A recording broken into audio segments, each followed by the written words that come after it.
All right. We finally seen the last episode of Game of Thrones. That was earlier this week. That was Sunday. It's the 23rd, Thursday. I'm recording this. And I let it sit for a minute. I only watched it one time. I meant to watch it again before I actually do my insertion, but I watched everybody go ham online over the series finale episode. And I don't know if this actual video clip is gonna be that long. I know down the line I'm gonna do a couple more videos. Actually, I'm backed up. I'm supposed to be doing some Avengers videos too. After the end game, but you're gonna see me start shooting some of those out later on. Get some recordings done for that. But this is about Game of Thrones. And first off, I like to say what I actually thought was gonna happen before we even get into all the shenanigans and the picks and the nitpicks is I wanted Jon to be on the throne at the end because I liked Jon and I thought Jon was the best idea for a leader.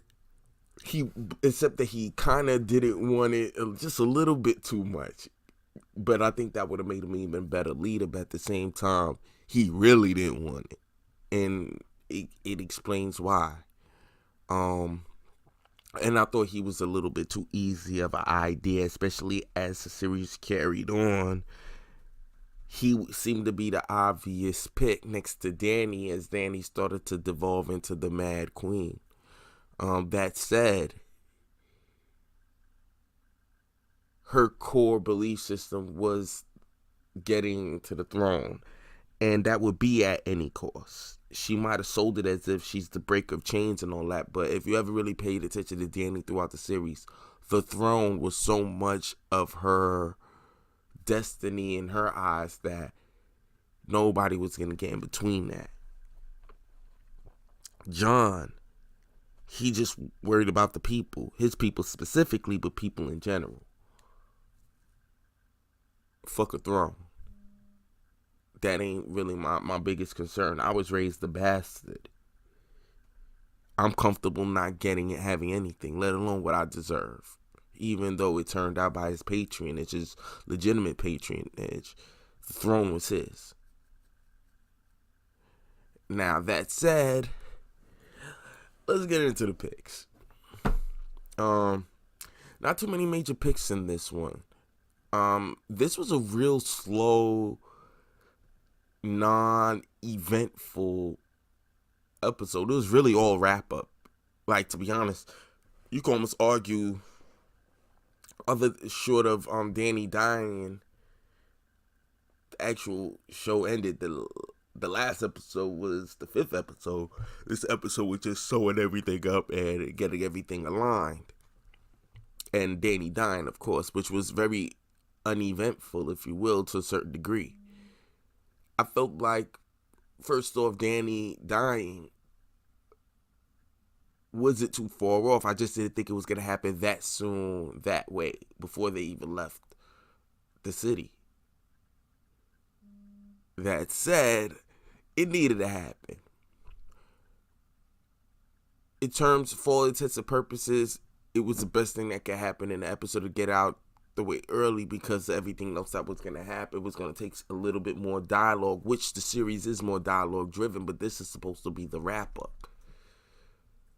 So Dany not being on the throne, the dragon burning it down, was almost significant of, then with her, no one will sit on the throne. She died with the throne really being hers for the 7 kingdoms. But that didn't really last that long because everybody else succeeded. Well, not everybody else. It's 6 kingdoms now, and North will be apart from everyone else, which I thought would eventually happen. So it actually raised the idea that they would find it as a republic, which I actually thought that was going to be the way to go. I thought Jon was going to have the throne for a little bit, abdicate it, give it to everyone, divide it up, everybody be their personal kingdoms, and the North was going to be freed once again. Or if anything else, like they did, the North will be free, and they'll figure out if there's going to be 6 kingdoms, 5, and 1 extra kingdom, so it'll be 3 kind of kingdoms. 5 of which together, 2 separate ones, or however they was going to dish that one out. Another pick was Tyrion actually not wanting to be the hand. I didn't see that coming the way it did, but I respected why he did it, because that was going to be his eventual evolution of the character. Tyrion being a Targaryen, which I thought was a possibility, because he said his father never thought of that to be his real son, because he came out an imp, if you will. None of that was to be found. This is the end game, basically. And he was just done with it. And I respected it. He lost Varys, which was a cool friend, but more his opposite. A person that is physically a monster, if you will, because he's a unit and he's a little guy. And their power was in their mind and words, and how they could move things around and motivate situations. Varys a lot more incognito, very much a whisperer. Tyrion, he's more on the front line, a little bit more braggadocious about it, in your face with it, but definitely a whisperer nonetheless. Not even so much a whisperer, more of a mind. The man behind the man.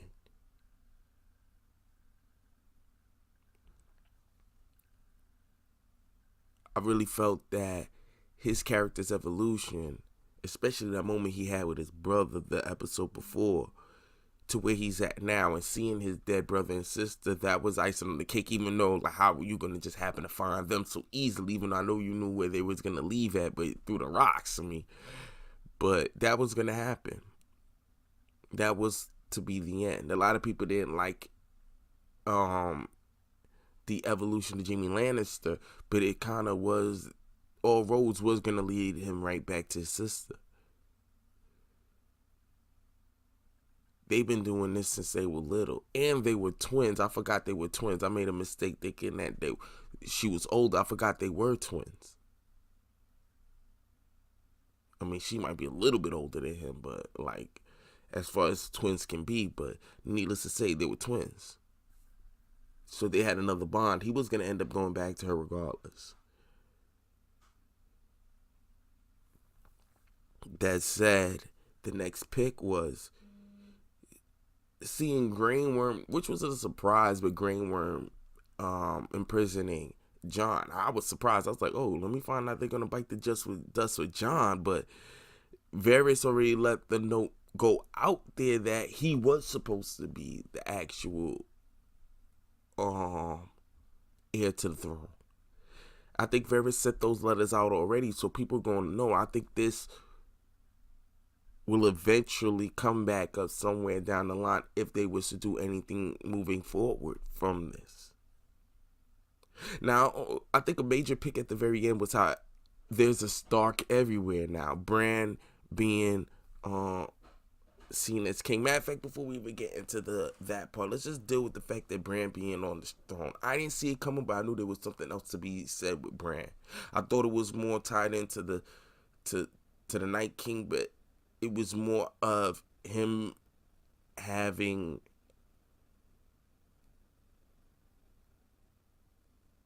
to know so much and having to bear the burden and almost being beyond human in a way.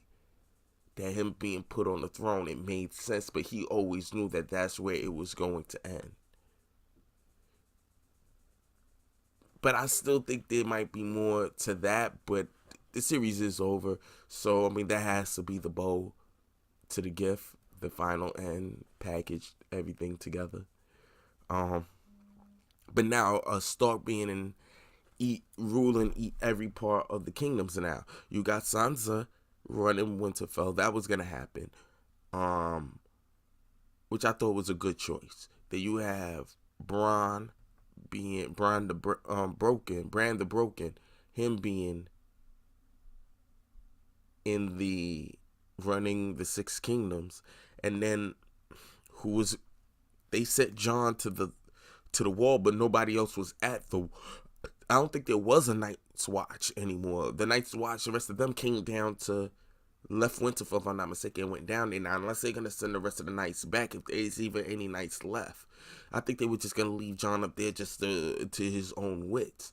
But Jon, the wildlings was still there. He left with the wildlings. He's eventually gonna be the leader of the wildlings on the outskirts, stalking every kingdom. Because eventually the wildlings are gonna be their own people. They're not gonna find Jon up there.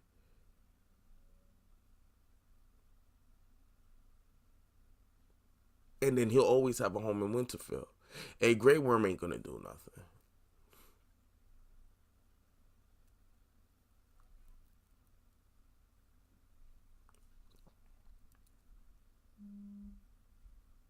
I thought that was almost very fitting for them all.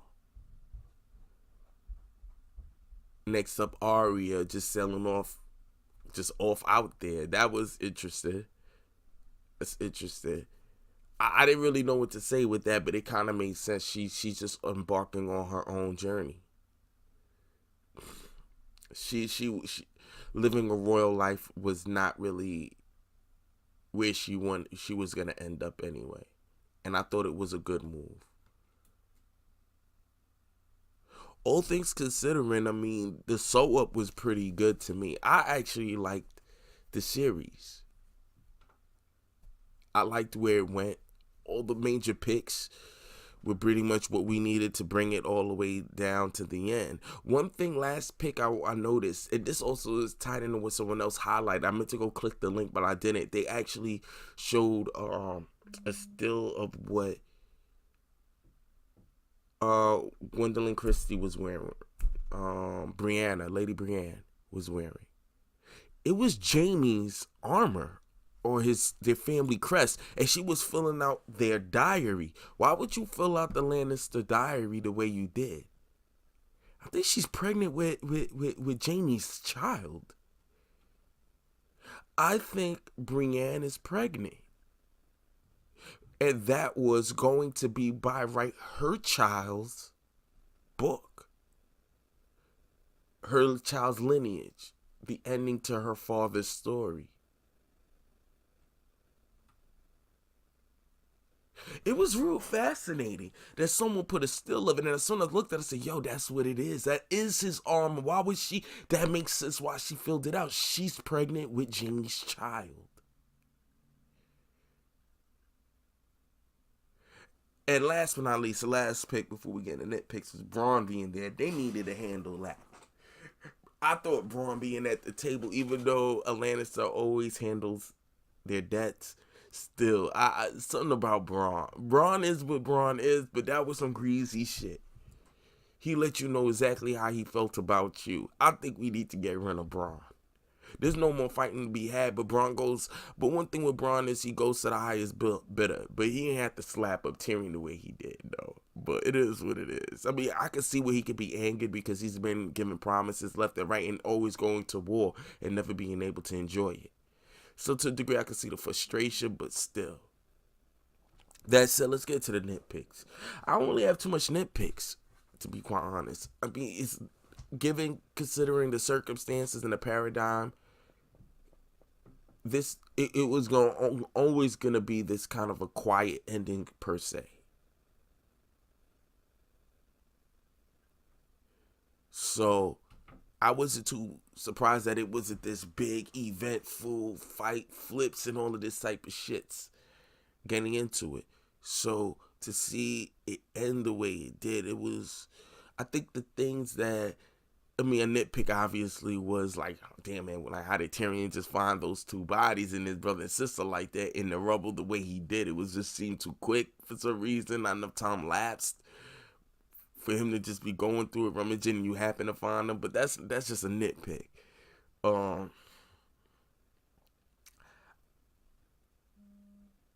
Another nitpick was not so much. I would have liked a little bit more of an emotional end to Dany, but there was no other way to do it quite like that.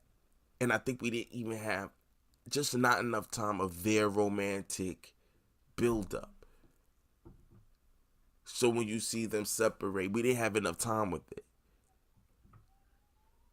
to even see how they played off each other as a relationship. So what we have to get this taken away, you could feel it a little bit more. I feel like most people felt it enough. I felt like it was just shy of, because we didn't really get to see that. I think they looked nice together, but we didn't get enough of their personal chemistry. You seen the honor of him respecting her as his leader and being able to defer to her that, but still being a man, understanding that I do war. But we didn't really, and we got to see their dynamic in a way, but never in tandem with how they kind of grew to like each other. So you could actually see her falling for him a little bit more with a lot more oomph to it.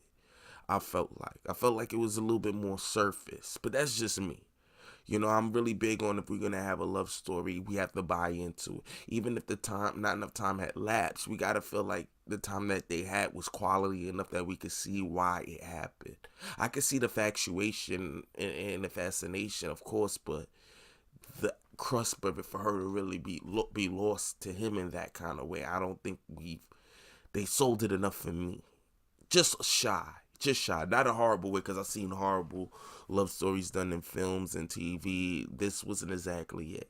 I just felt like it felt a little bit shy, because they had a little bit of chemistry. I was waiting for that thing that made you go, yeah, I could see y'all. Like, it's even Kit Harington, notice I said his real name, and the Wildling, the redhead, which he's actually married to, their dynamic on screen, you felt that.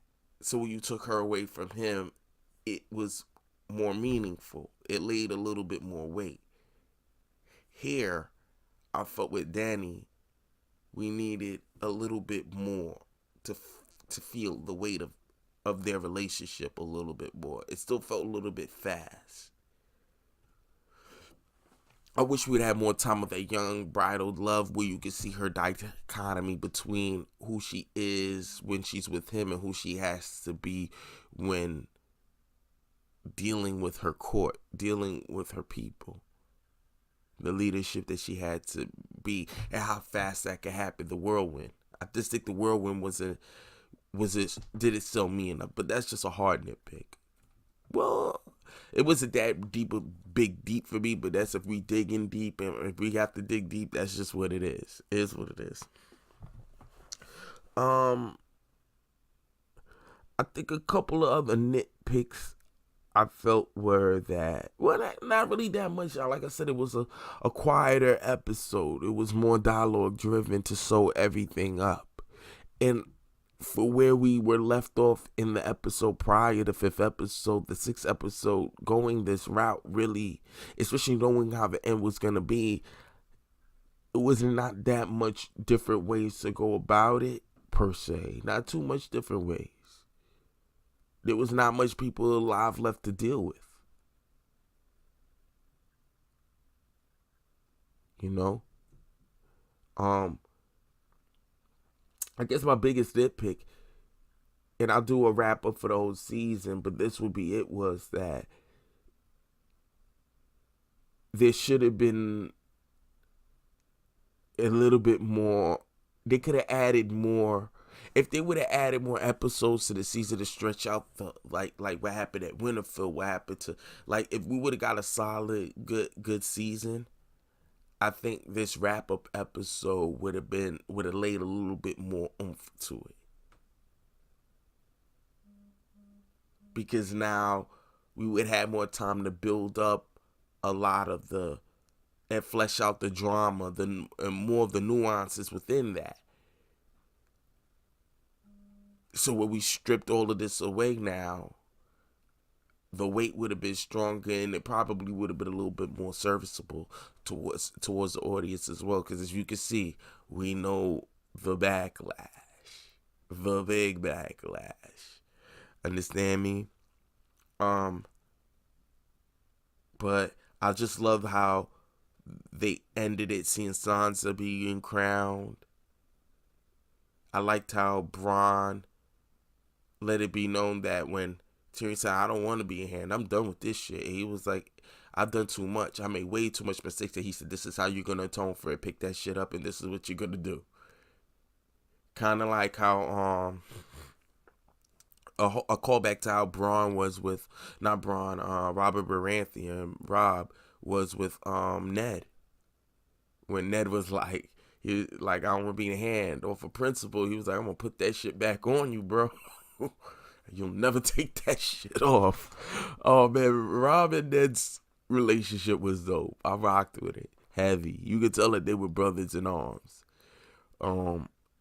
And I think that's really about it. It's funny, I just seen Joffrey and fucking Batman Begins. I didn't realize he was in the end, and it reminded me because I think he even said so in some interview before, but that's neither here nor there, that he was in it. And it's funny, I'm watching and that was him. But needless to say, I don't really think I had that much more nitpicks too, other than wishing that there was more time with it, wishing that we could have had the moment with Danny and John. I think should have been stretched out a tad more, so that when he did strike her, it would have happened the way it did. But I think there was also something serviceable handling it a little bit earlier. But I just think that the fact that it was so early in this episode, especially after everything wrapped up, that it took away from a little bit of the drama. But they did that, I guess, to get the shock out the way early, because you was going to ratchet that up regardless the earlier you did in this last episode, so we could get to the conclusion. Because the longer we drawn that out, the longer we would have had to get to what we needed to do the wrap up. But another 10, 15 minutes, I don't know if us really seeing her break, seeing her point where she's at, the place that it would have to take John to, but we still needed to see this, be surprised that he did it that way so soon.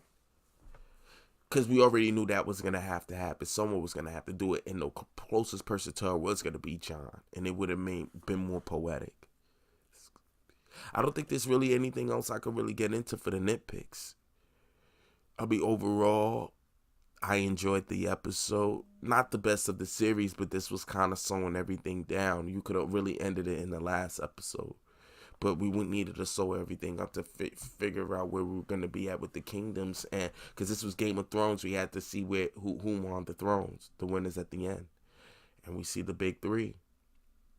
Well, four if you add Tyrion as hand to the throne. I love seeing what Lady Brienne is. Man, I can't wait to see Gwendolyn Christie in a lot of other films. Man, I like her a lot. I think she's really dope, especially as an actress. And I just like her personality when they have her in interviews and she laughs, and it's just enough for me, man. I just like how she laughs so much. It works for me. But anyways, other than that, man, that's just where we at with it. But it's not about what I think, man. You let me know what you think. You drop your reviews and everything, and let me know how you feel about it. And I'm going to segue for the next couple of minutes just to talk about the backlash now. I don't think there was any good way to end this for anyone other than giving us a full fleshed out season. So we would have had more time, and it would with each of these characters, and I think we would have pulled more drama out. And I think even the choices at the end would have still bothered a lot of people, but it would have worked a little bit better. Like, I'm finally hearing people talk about Arya just showing the F up and killing the Night's King. That just came out of fucking nowhere. We needed more time with that, and I think for it to be such a build-up, to end it in one episode the way it was like that, even though it didn't trip me out too much, I understood. We wanted a longer war scene. We wanted to see this drawn out. We expected to see Jon have this one-on-one duel with the Night King, but as in most wars, expect the unexpected. I would have liked to see them at least fight a general, just to exhibit, but it would have been all exhibition. But I think people wanted a bigger exhibition of it. This was the final episode, and we got that, but I think they wanted more fight sequences, more at the edge of your seat, not the way it was. Even though I really like Lady Mormont taking out that giant, the little mama taking out the big guy. But yeah, so, and people are bringing this idea of which I might have to call vandalism, because it's starting to get really ridiculous how the fans are just vandalizing the idea of the fan. You know, how we're just actually eroding our position as people that are consumers, to elevate the consumer to a place of self-servitude. Like, they deserve something very specific for being fans of something that they didn't earn. You know, and you're not a direct consumer per se. You're not really buying into HBO. And if you bought HBO just for that show, well, you got that show.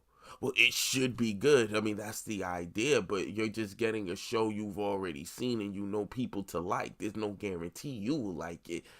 But if you've enjoyed 7 out of 8 seasons, that's pretty good ratio. 5 out of 7. And mind you could have left at any given time. Or 7 out of 8 seasons, or 6 out of 8. You know, either way it's still good odds. You know, so, but I think it just opens up this idea that as creators, we owe our consumers anything more than good quality product. Now, you may argue that it's not a good quality product, but this is a series, so you have to take it by the episodes. And once you get to an episode you don't like, then you stop it. We're not forcing it on you. You know, we got petitions and everything. And I'm going to do a big dissection basically on the idea of vandalism, if you will, that I guess I'll coin. I might call it that. I might call it something else. About how an infantilism. Because now we're infantilizing ourselves like we're babies. And this is supposed to be food that we deserve to nurture us in terms of the product. And I don't think it should be that seen that kind of way.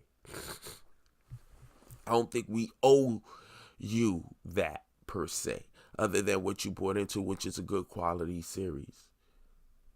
I don't know. That's just how I look at it. You tell me how you guys look at it.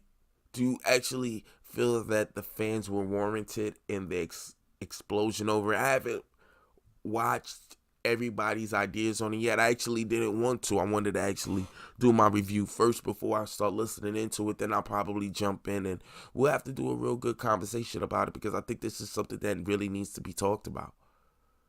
How the fans are handling their disappointment. I know that Sophie Turner, said something which I think people are over. I didn't look at it yet because I wanted to do this first, but I think they're gonna overly imply things that she never really implied. They did that a little bit with Grey Worm about what he said, because you gotta walk the fine line. They know how fans can really ruin you, and it's something to be said where the fans are supposed to be allowed to speak however they want to speak for the products that they've consumed and purchased. Yet a person that has worked and paid their dues cannot give their opinions or how you guys act. Because then you'll say, well, you're disrespectful to us as the fans. And it's like they no longer work for you, so they have every right to express their opinion. Because it'd be different if they were still in season, they're done. But they know how you could go out of your way and be vindictive to destroy a fan. Remember, it may not be you. You may not you might not like everything that, you might be okay with a certain amount of complaints, but you're still a fan on that side. Yeah, I'm not saying that are you your brother's keeper, the toxic fandoms that you own, but you have to call that shit out, because that's underneath you, because they're helping push your personal agenda until you ready to hop off the bus and say, I'm with everything they doing, I'm hopping off. Not that part. But yet you rode the wave with them too, so are you not enabling the toxicity if you're not kicking them off the bandwagon just the same? I mean, I don't know. This is why I want to have a real big conversation about that. Maybe even talk about it. I might actually really bring a couple people in on this conversation to talk about. And because this is going to be something that's going to spill over into the cultures moving forward, and we're going to see more and more of this. I'm already seeing like things on my YouTube feed saying that they might have held off on, I think the writers D&D, what they're working on with Star Wars. I don't know if that's a fact. You know how they put things in the headline just so you could click it, but I wouldn't be surprised right now at this point with fandom being at its all highest levels of toxicity. I'm wouldn't put it too far past. But it's not about just what I think. It's about what you guys think. Leave it down below. Like, share, subscribe. See you guys next time. And like always, so I have a better outro. Chill.